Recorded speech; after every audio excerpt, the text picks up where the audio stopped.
and what's laid out in this letter. I'm telling you, most of us would have preferred a stronger agreement. How is that consistent with what the president's doing? Because they themselves have identified 5 principles that they think are important to including in a final deal, and those principles are generally consistent with the principles that we had previously identified too. They just don't understand what the administration's doing, I guess. I just tell them that they have no reason to fear. Well, 5 former top advisors to President Obama in an open letter saying this, quote, "We fear that the current negotiations with Iran, unless concluded along the lines outlined in this paper and buttressed by resolute regional strategy, may fall short of meeting the administration's own standard of a good agreement." The agreement in negotiation, Secretary Kerry leaving for Vienna the final week. We're back with the panel. Charles, this is an ominous sign.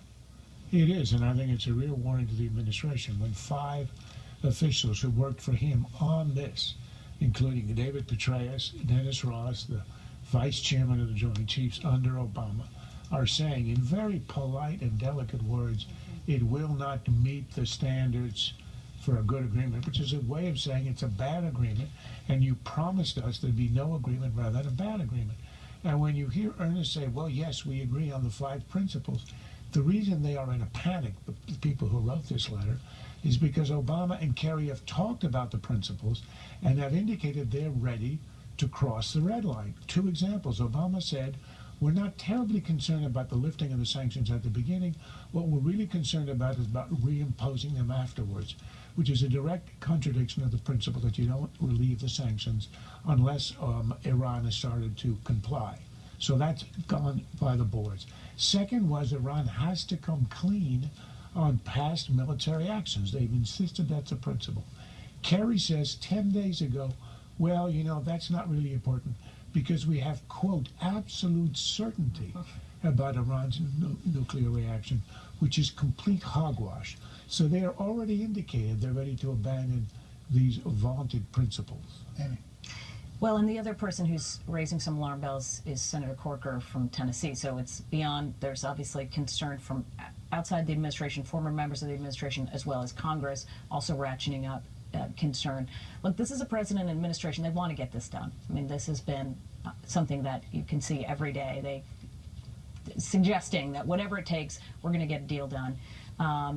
They're obviously not going to hit the June 30th deadline, but I think that, you know, a warning shot is probably the best way to. I mean, Dennis Ross told James Rosen today it's self-fulfilling at some point. They just want to get the deal done, and then it becomes that, the deal getting done. I think that they were stung by this rebuke, and most respectfully, Josh Earnest's efforts to find common grounds are ridiculous. But I'm going to make your day in a really bad way, because just 2 weeks ago, the Supreme Court, under John Roberts, ruled in a different case, but involving this kind of an issue, unless it involves declaring war or spending money, Congress has no say in foreign affairs. It's up to the president. So what Barack Obama and John Kerry want, they're going to get. Well, and if the international community decides that they don't like it, that's a different story. An uproar. Yes, it will. And thank you for bringing it back to the Supreme Court.